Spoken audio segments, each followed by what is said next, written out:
মির্জা আব্বাসের নির্দেশ, তারেক রহমানের সম্মতিতে নাসিরউদ্দিন পাটোয়ারির ওপর হামলা। সমর্থন এখনও আওয়ামী লীগের প্রতি। হাসিনার ভোটেই আছে খালেদার দলের প্রাণভোমরা। বাংলাদেশের নির্বাচনে নিজেদের অবস্থান স্পষ্ট করল যুক্তরাষ্ট্র। মির্জা আব্বাসের নির্দেশ, তারেক রহমানের সম্মতিতে নাসিরউদ্দিন পাটোয়ারির ওপর হামলা করা হয়েছে বলে অভিযোগ করেছেন জাতীয় নাগরিক পার্টির এনসিপির আহ্বায়ক নাহিদ ইসলাম। মঙ্গলবার দুপুরে ঢাকার ফকিরাপুল মোড়ে পারাবাত হোটেলে সংবাদ সম্মেলন করেন এনসিপির আহ্বায়ক নাহিদ ইসলাম। মির্জা আব্বাসের নির্দেশে তারেক রহমানের সম্মতিতে নাসিরউদ্দিন পাটোয়ারির ওপর হামলা করা হয়েছে বলে অভিযোগ করেছেন জাতীয় নাগরিক পার্টির এনসিপির আহ্বায়ক নাহিদ ইসলাম। মঙ্গলবার দুপুরে ঢাকার ফকিরাপুল মোড়ে পারাবাত হোটেলের নিচতলায় সংবাদ সম্মেলনে এ অভিযোগ করেন তিনি। নাহিদ ইসলাম বলেন, আপনারা যদি আওয়ামী লীগের কায়দায়, সন্ত্রাসী কায়দায় প্রতিদ্বন্দ্বীকে মাঠ থেকে সরাতে চান, তাহলে আওয়ামী লীগের সঙ্গে আপনাদের পার্থক্য কি? আপনারা আওয়ামী লীগের ভোট পাওয়ার জন্য মঞ্চে জয় বাংলা স্লোগান দিচ্ছেন। মনে রাখবেন, গণ অভ্যুত্থান পরবর্তী বাংলাদেশে জনগণ সন্ত্রাসী কর্মকাণ্ড মেনে নেবে না।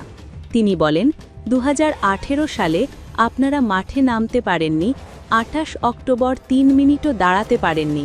তখন আমরা আপনাদের সহানুভূতি জানিয়েছি, কিন্তু এখন আপনারা সমালোচনা সইতে পারছেন না। নাসিরউদ্দিন পাটোয়ারিকে আপনারা বেয়াদব বলছেন, কিন্তু 12 ফেব্রুয়ারি জনগণই ব্যালটের মাধ্যমে নির্ধারণ করবে কে বেয়াদব আর কে গ্যাংস্টার।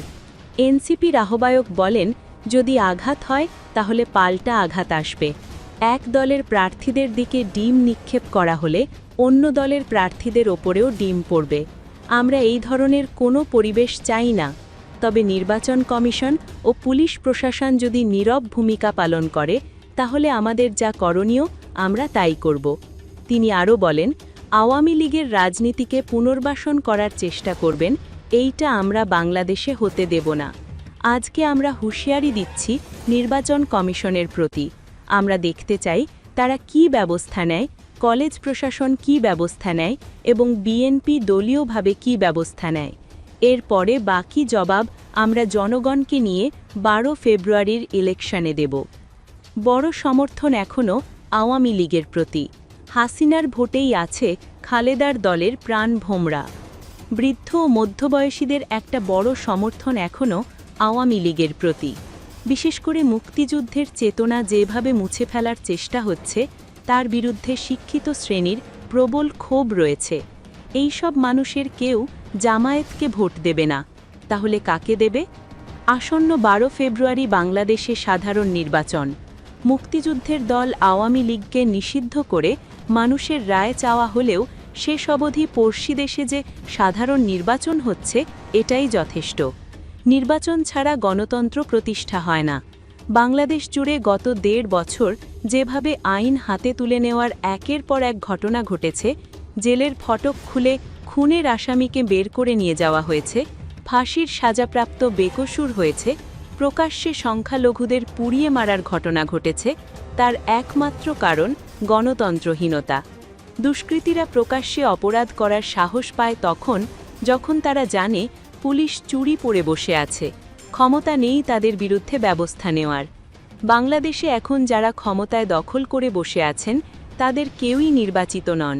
ভোটে দাঁড়ালে নিজের স্ত্রীর ভোটটিও পেতেন কিনা সন্দেহ, কিন্তু বহু মানুষের ক্ষোভকে কাজে লাগিয়ে তারা দাদাগিরি করে যাচ্ছেন, নিজের আখের গুছিয়ে নিলেন।